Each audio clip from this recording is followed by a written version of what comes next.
Welcome to Kiss the Reviews. I'm Armando. That's Corey. And today we're doing 1991's What About Bob? Before we get started, if you want to follow me or Corey on Twitter, you could follow me at Junior D's. You could follow Corey at Corey_idol. Yay. Let's get into this cast because I really want to dive into this thing. So we're going to get into the cast like now. So dig it. What About Bob stars Bill Murray as Bob Wiley, Richard Dreyfuss as Dr. Leo Marvin, Julie Hagerty as Fay Marvin, Charlie Korsmo as Siggy Marvin, and Kathryn Erbe as Anna Marvin. I'm going to start first. And I know, like, you know, you have Bill Murray and Richard Dreyfuss and all this. Dude, Julie Hagerty is probably one of my favorite comedic actresses. Yep. For those who don't know, from the Airplane movies, she is so underrated to me as a comedic actress. The minute she starts to speak, it doesn't even have to be funny. Her voice makes me laugh. Yeah, no, she's definitely, unfortunately, one of those women that came from a time when women aren't funny was kind of the norm. Yeah. So she never really got that push like a Rhea Perlman kind of did, or should have. And I totally agree with you. She's fantastic and underutilized in this movie. She's basically a side piece. You know what I mean? She's the green beans when you got a fucking 3-piece and mashed potatoes and gravy. Very, very eloquently put. Thank you. And another note, Kathryn Erbe, this makes Stir of Echoes to me so disgusting now. Yeah, I think I mentioned that when we did Stir of Echoes. Yes. Like, go back and watch What About Bob right after her opening nude scene. And yeah, it had the exact same effect on me. I kind of did this every time she was on screen. And she's a great actress, but just like seeing her at this age and then in my mind going like, oh, this is the girl at Stir of Echoes. Yeah. Let's dive into this. So the film opens with Bob Wiley's in his apartment. He's getting ready for his day. He's talking to his fish, Gil, and he's afraid to leave the house, doesn't want to touch anything. He's a germaphobe. He's basically, at the beginning of this, he's basically a more likable version of Jack Nicklaus's character in As Good as It Gets. Yeah, exactly. So cut from here to Dr. Leo Marvin. He's on the phone with another psychologist who is closing his practice and pawns off his patient Bob on him. Bob then gets to Leo's office, like, I don't know, 20 minutes after said phone call for his like interview with Dr. Marvin. He tells Leo everything about his problems. And according to Leo, he's multiphobic. He basically can't function outside of his apartment. You also discover very quickly that Dr. Marvin does not give a fuck about anybody but himself. Yes. I'll say this before we get like deep into this.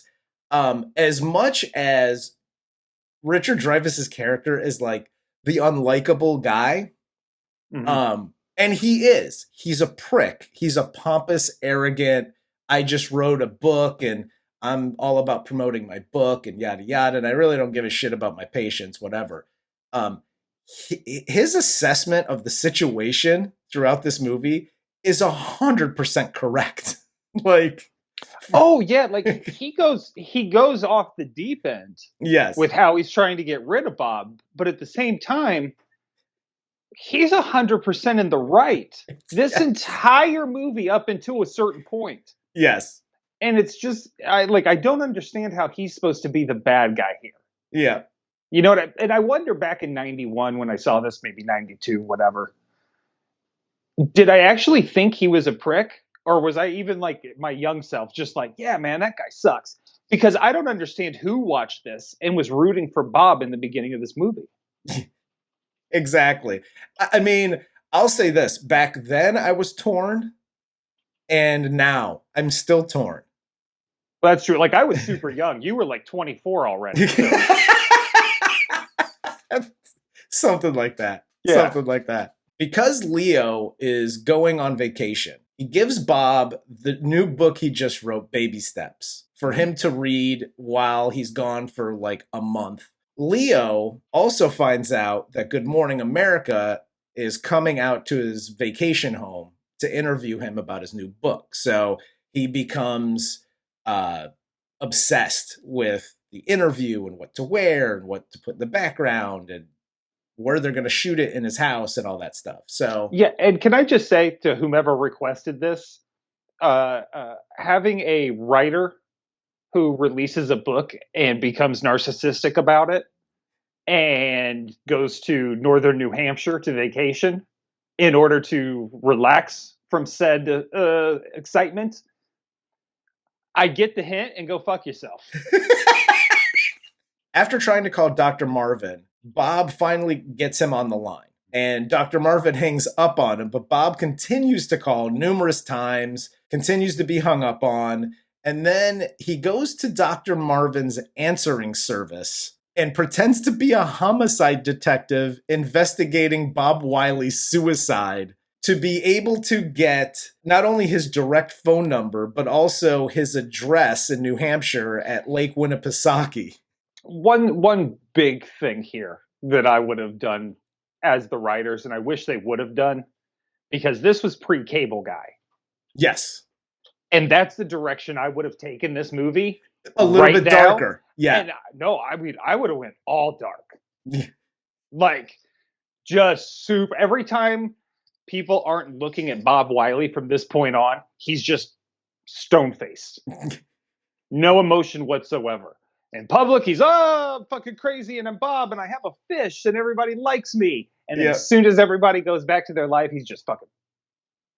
The score just needs to be written in a minor chord the entire time and just make this completely fucking dark. Would have been amazing. And you would have got Bill Murray an Oscar so fast. 100%. So Bob then takes his Baby Steps book, his fish gill around his neck in the little jar, on a bus, and he's off to Lake Winnipesaukee to track down Dr. Marvin. Yeah, hi pet owners. Uncle Corey here. If you happen to have a fish and think you're going to travel with it 8 hours on the bus because you own a jar and some water, you're going to have a dead fish about 2 hours into that trip. Just don't do it. It'll be floating at the top in no time. Yeah, the lifespan for a goldfish of that caliber is about, I don't know, a week anyway. Yeah. So that 2 hour trip, you're like literally taking precious years off of his life.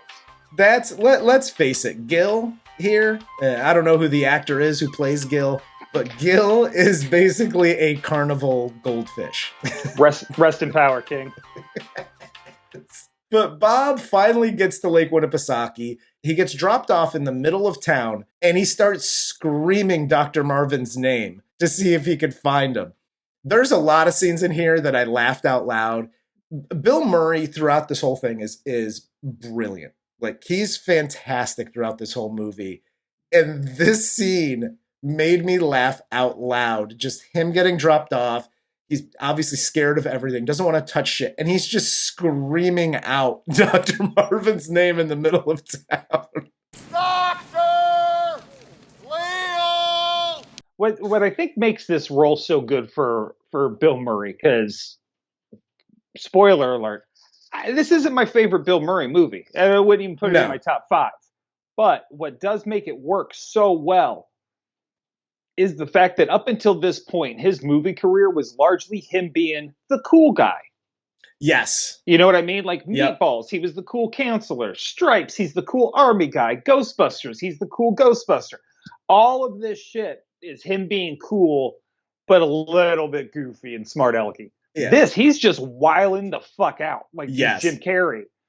And it works. It really, really works, because you're not used to seeing him like that unless you saw like early Saturday Night Live with Bill Murray. Yes. Which, by the way, I highly recommend watching some of his early stuff on SNL because it's fucking fantastic. 100%. So Dr. Marvin hears this. He pulls Bob off to the side and explains to Bob that this whole thing that he's doing is completely inappropriate, asks him to leave.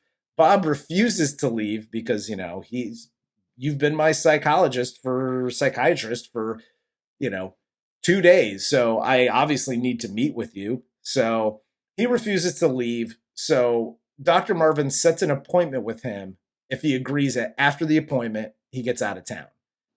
So yeah, and at no point does Dr. Marvin go, I should call the police right now. That's what I was thinking. Well, and the Dr. Marvin character would 100% call the cops at this point. Dude, he calls the cops if he has a black mailman.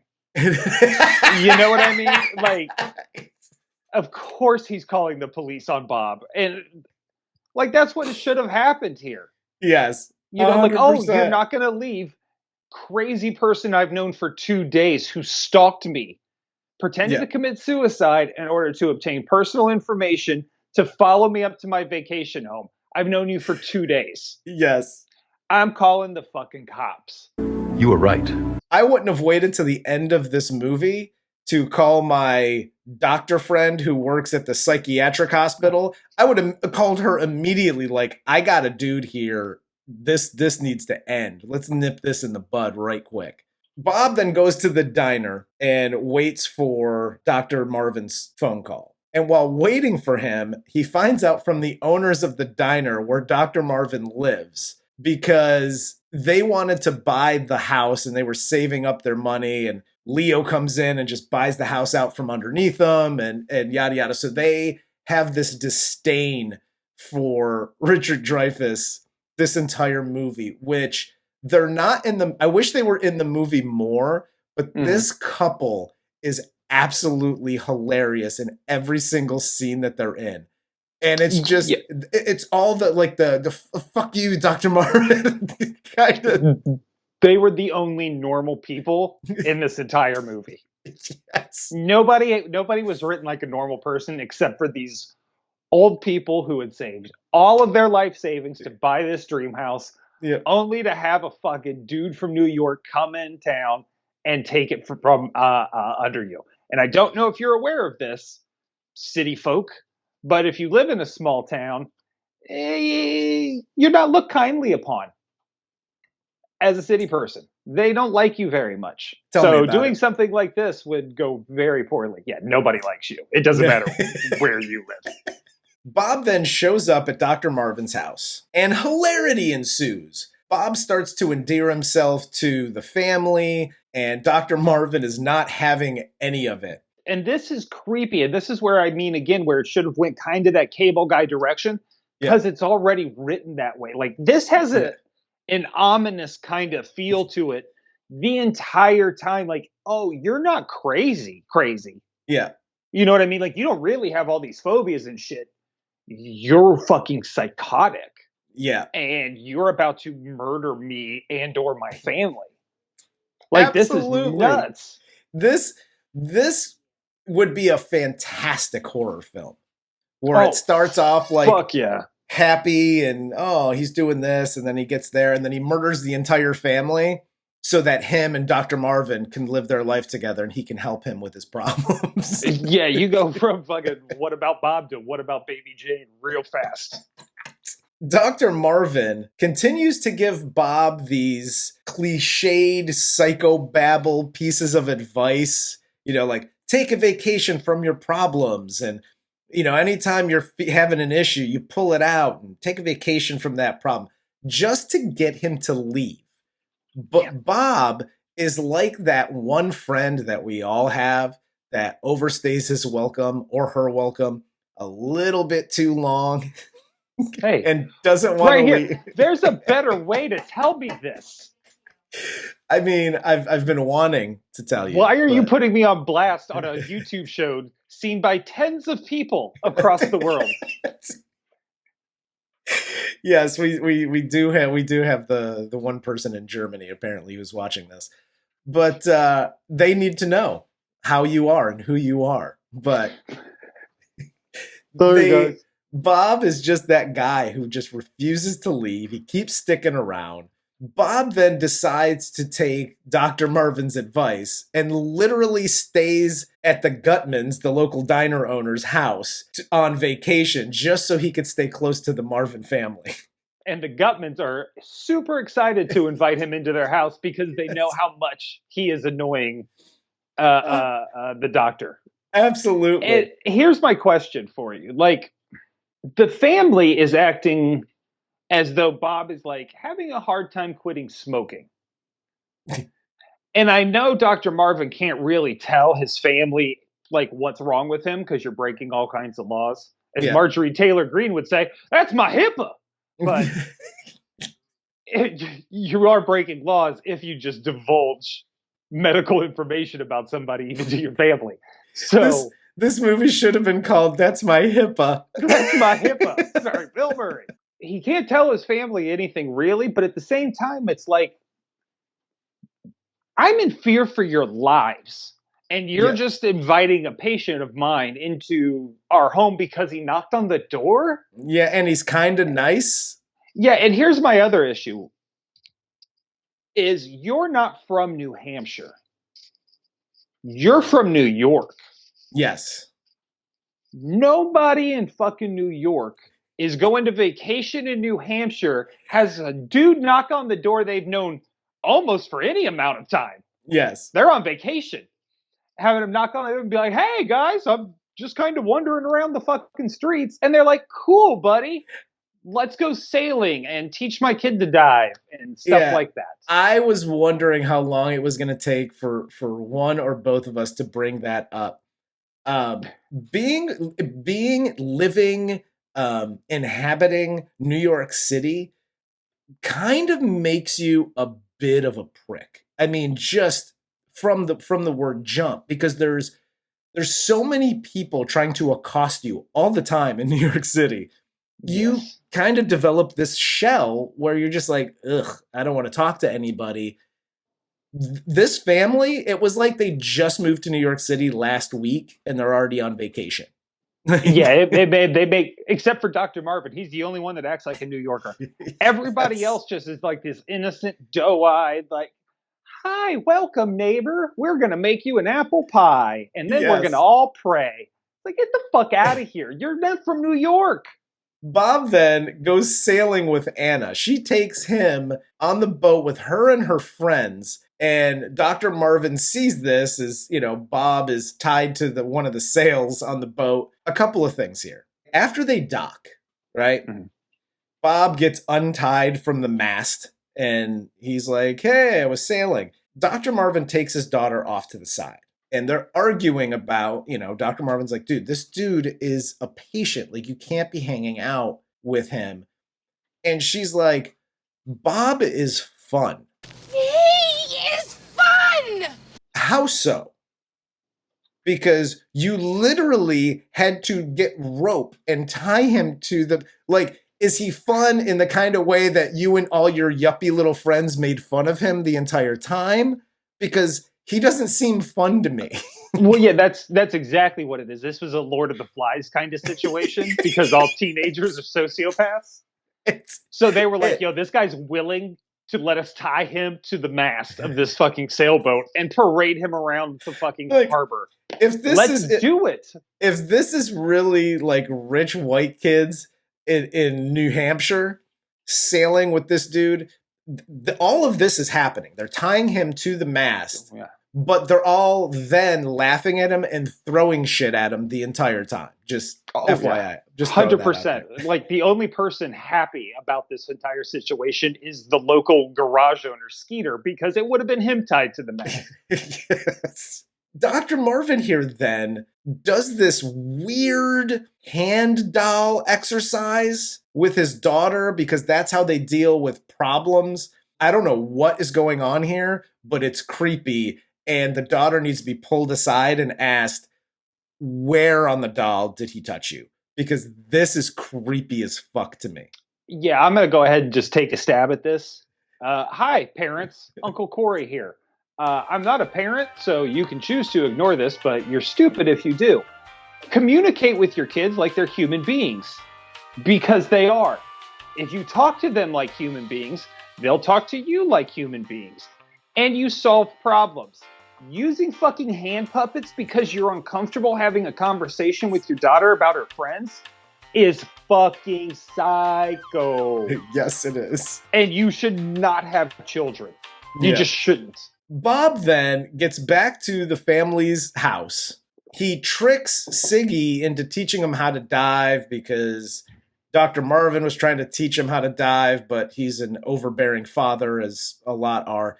And Siggy has been scared to learn how to dive from his dad, but now Bob's magical, crazy ways teach him how to dive. And everybody sees this, and everybody's super happy that Bob taught him this, except for Dr. Marvin, who then pushes Bob into the water. Yeah, a couple things with this. One, this is where the movie gets a bit more ominous for me, because now it's like, oh, you crafted a strategy here to get this kid to dive right when you knew he lost all trust and faith in his father. Right? Like, again, you're not just like, I don't know what I'm doing. I just want to be liked by everybody. And I'm scared of everything. So everything is literally fun for me. Like, this is like, okay, you're trying to like talented Mr. Ripley this whole fucking situation right now. And it's terrifying. And then second, Dr. Marvin here, completely in the right. If you had been working with your son to catch a baseball or throw a football for months, and then I show up and I'm like, what up, bitches? Hey, what's up, bitches? Hey, kid, here's a fucking football. And he fucking zings it right back at me because I'm like, oh, yeah, you just got to keep your fucking index finger on that back a little bit longer. You're going to show up like, what the fuck did you just take away from me? Well, I will say this. If I'm at your house and I videotape your kid taking its first steps, that's kind of a bullshit move.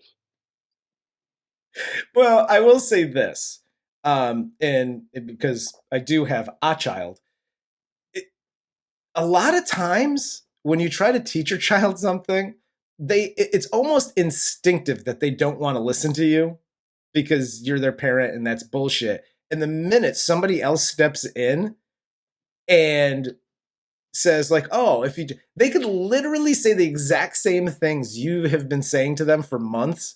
They say the exact same thing and they're like, oh, I totally get it because you're not my father or you're not my mother. So I'm going to go ahead and do it. So totally, dude. It was like it happens more often than not. It was like the last time I saw you and I taught your son how to kiss. He was a horrible kisser. Hey-oh! So Dr. Marvin, this is where he really starts to like slowly lose his shit more and more. He's been trying to be professional, but he starts to lose his shit more and more as Bob gets closer to his family and watching his family like him more than they like Dr. Marvin. I do have another question here, which is Dr. Marvin is all about self, right? Yeah. Pretty much a narcissist at this point. He is totally devoted to the book. Being a bit of a narcissist myself, I have learned to craft almost every situation into my favor. Even if it's not, I'm like, I can turn this into lemonade, right? How is he not seeing how having Bob around and making the progress Bob has isn't a way to spin this around a little bit for him yet? You would think. You right? would think it would be, yeah. Because, I mean, he's not frustrated that really his family likes him just yet. He's frustrated that he's fucking up his interview. Yes. That's what his main concern is. He does talk about taking the family away later, but that's only when he's totally fucking broken. Yeah. Like right now, he's just like, I can't concentrate on Good Morning America if this fucking jackass is going to continue to be in my life. Yeah. Which, also, fair fucking point.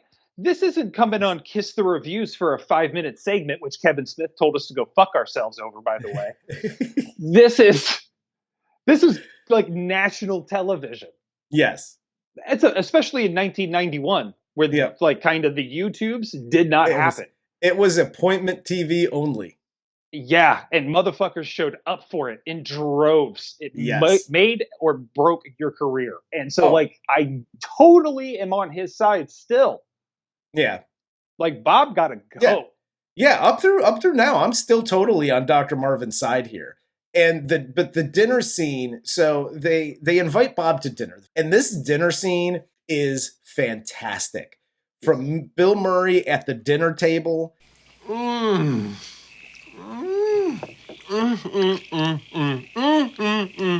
To watching Richard Dreyfuss lose his shit and slowly seething all the way through to him choking and Bob giving him the Heimlich maneuver and then jumping on his back. That whole series of shots is amazing. And again, this is another area, because I haven't seen this movie again in forever. I totally forgot about him like kneeing him in the back and jumping on my dude. I was out. Like, that killed me. I was laughing. That was another like I'm laughing out loud moment.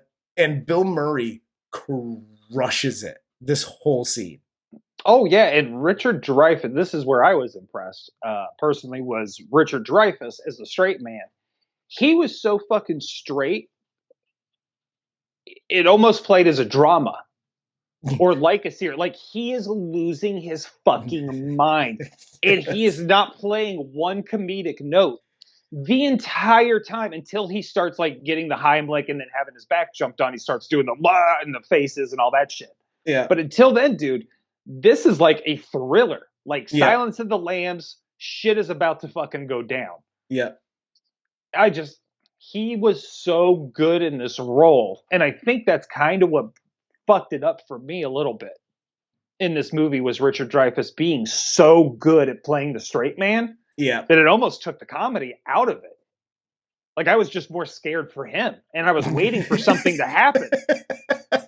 It's after dinner. It's raining out. And Dr. Marvin's like, hey, he's got to get the fuck out of here. I got this interview. They're going to be here at 7. And Bob needs to go. Yep. And they decide, because it's raining, apparently it's acid rain and, you know, Bob will melt in the rain, that Dr. Marvin shouldn't take him home. He shouldn't walk home. And they're going to let him sleep over at their house. And I know that he can't drive him home because they left the car at the marina or whatever. But they let Bob sleep over. You let him sleep in your son's room with your son? I'm sorry. Even if you think he's okay, I'm not having a grown man sleep in my son's room, Corey. And I know, and it's bullshit, Armando. It's just, as a psychologist, a psychiatrist, like, do you not see the red flags that would pop up? Well, yeah, like, he rants and raves this whole movie. He acts like he's this king of the castle, right? Oh, well, king in the castle, king in the castle. Have a chair, I have a chair.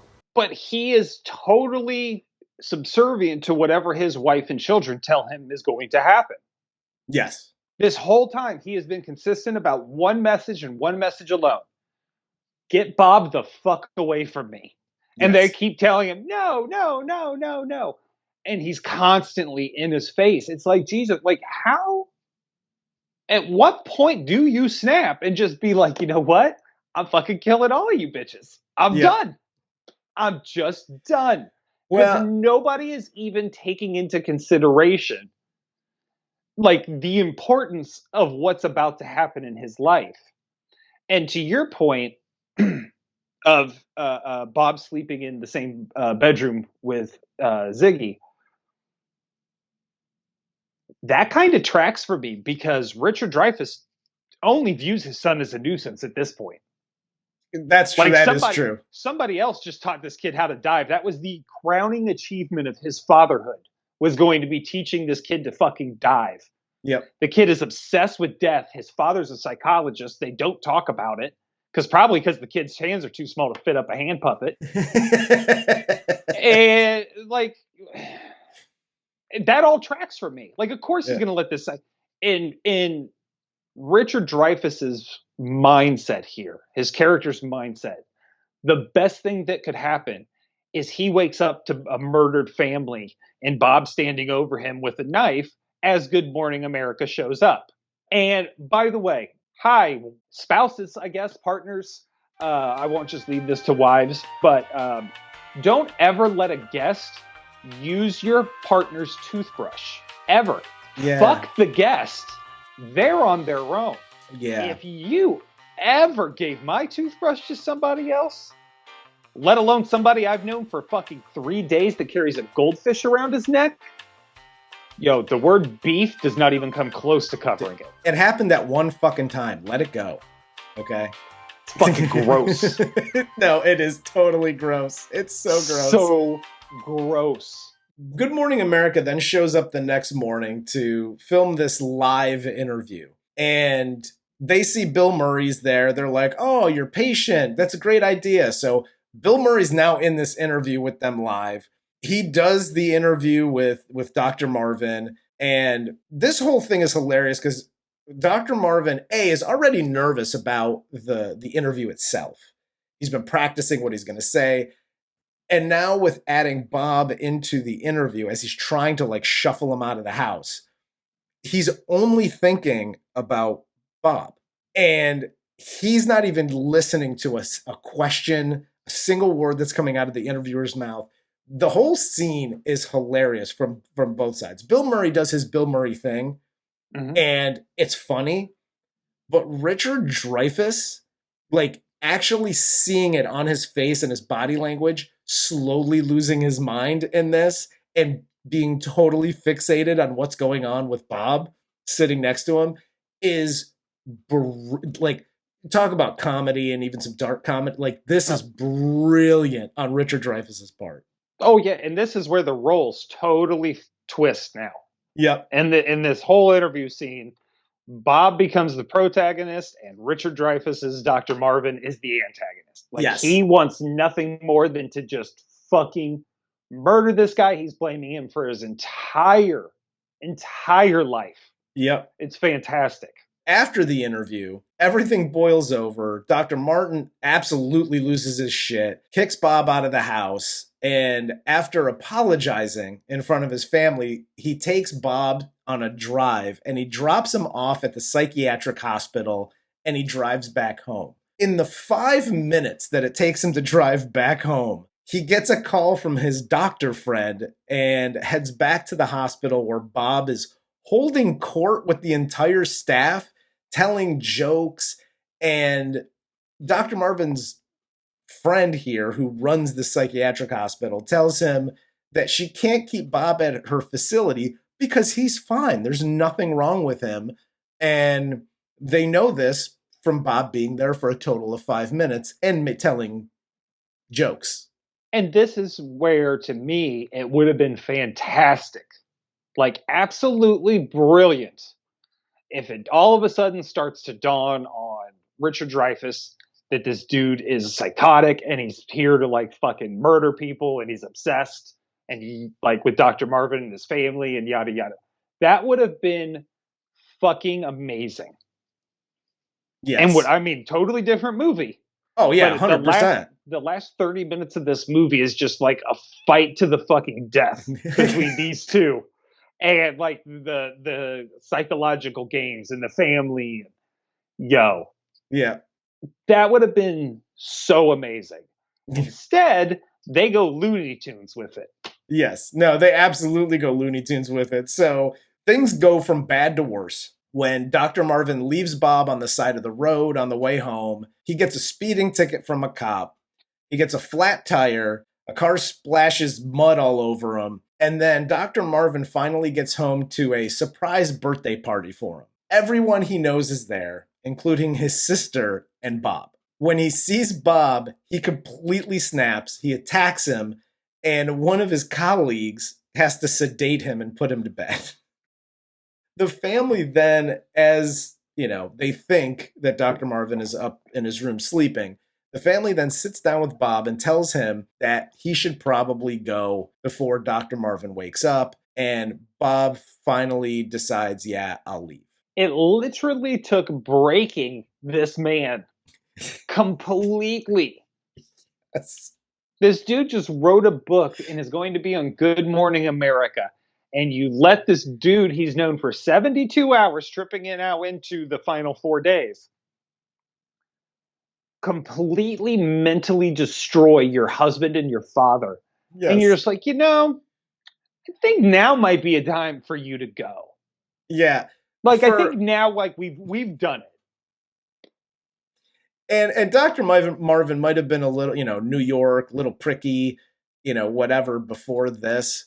But literally, he seemed like cared for his family. He was there for his kids and his wife. He was just kind of a little bit of a prick, little uptight, as you are. He had a massive ego. And as whomever requested this can tell you, apparently so do fucking I. But he went from that to he's gone into complete psycho territory now, to where he just wants to end Bob's life. And he sneaks out of the house. He breaks into a local sporting goods store, steals a gun, some other shit, and he takes Bob hostage, takes him out to the woods, ties him up, and straps explosives to him. And this is one of my favorites. He said, well, I'm not going to kill you because I don't have the stomach for it. So I'm just going to set the timer and walk away from this whole thing. But my favorite part of this is that Bob, this whole time, just sees this as another form of therapy. And he talks it out. I get it. Baby step. Untie your knots. And he unties himself and escapes. And then walks back to the house. Now imagine this role reversal now, where instead of Bob being tied up with explosives, it's Dr. Marvin. And Bob is saying all the same shit to him. I can't stomach this. I'm not going to fucking kill you. I'm just going to walk away. Yeah. It's throws in some line about it'll be tough for your family, but I'll be there to console them. And then he just kind of backs up and starts heading to the house. Be fucking awesome. I like this movie we're writing. I think we should continue down this path. Shit, yes. Bob then runs back to the Marvin house with the explosive still around his neck. Dr. Marvin and the family are by the dock, and they find him. And Bob comes out to the dock with his birthday cake, and he leaves the explosives in the house. The house blows up with all of them watching. And my favorite part of this is the Gormans, the diner owners, are still on the lake, and they're cheering this whole dude. That was a perfect cherry on top of this scene, was them you know what, we'll put the Gormans in on this one, and they're cheering that the house exploded. Oh yeah, they're cheering like white college kids do when they're watching their town burn after they won the fucking Rose Bowl.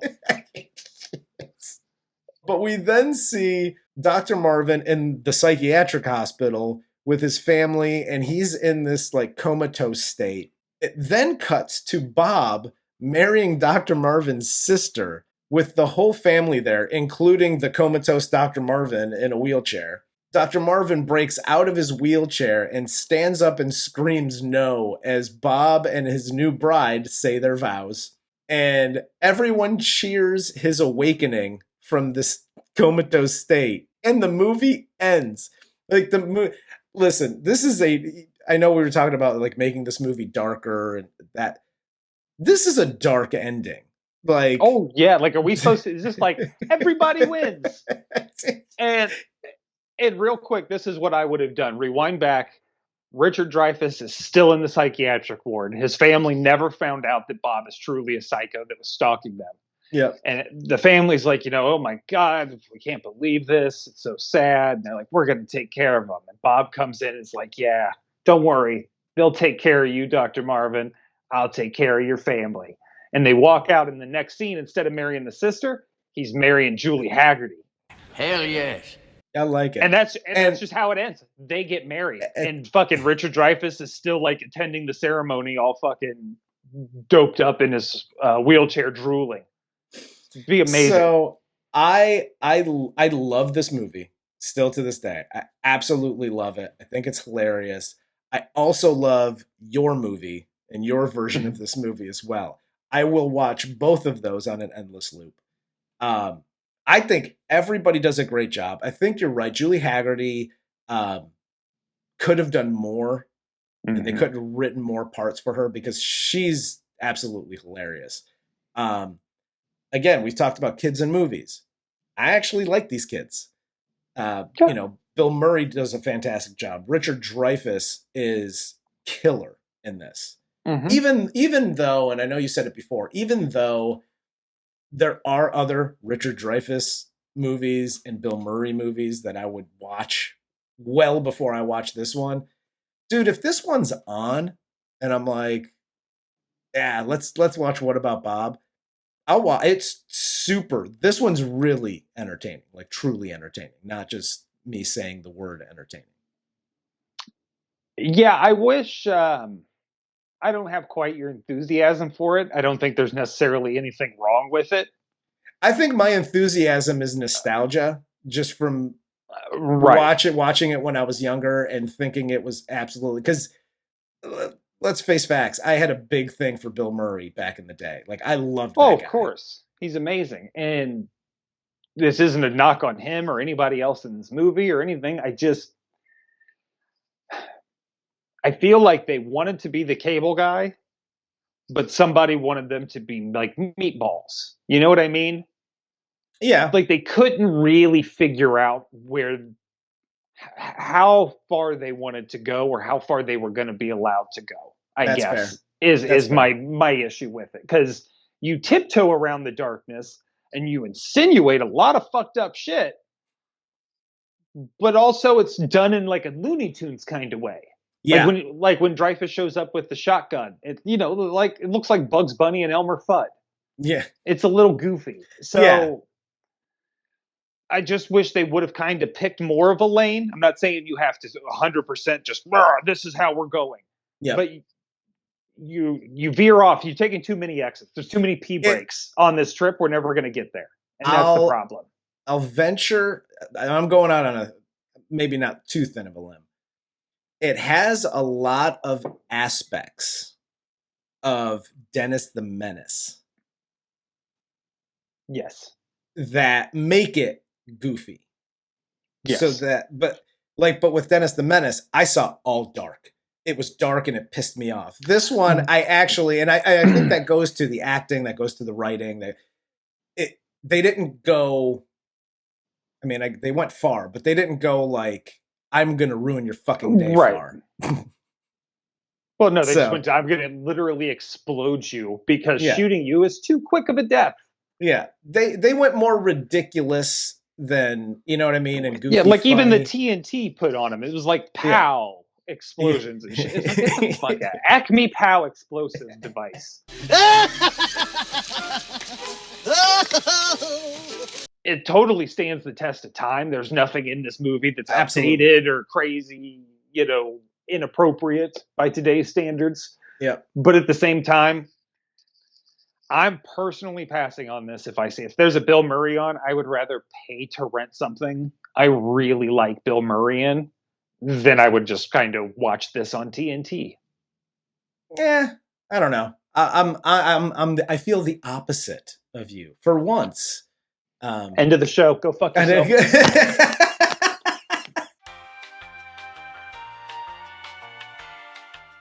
All right. With that said, what movies do we have on deck? We got Crimson Tide, Hard Target. We're dipping back into some JCVD, which is going to be exciting. We had to separate it, to our friend that requested both of these movies back to back. You can't give people too much JCVD right in 2 week span, or they will overdose like it's heroin. Yes. You gotta mainline that shit. We have Saturday Night Fever, which I'm so excited for. When Harry Met Sally, Life with Eddie Murphy and Martin Lawrence, and Clerks, the Kevin Smith classic, where he told us, "No, I won't do your show. Who are you?" It did bug the shit out of me. Yes. It'll never happen. For Corey, I'm Armando. This is Kiss the Reviews, and this was 1991's What About Bob?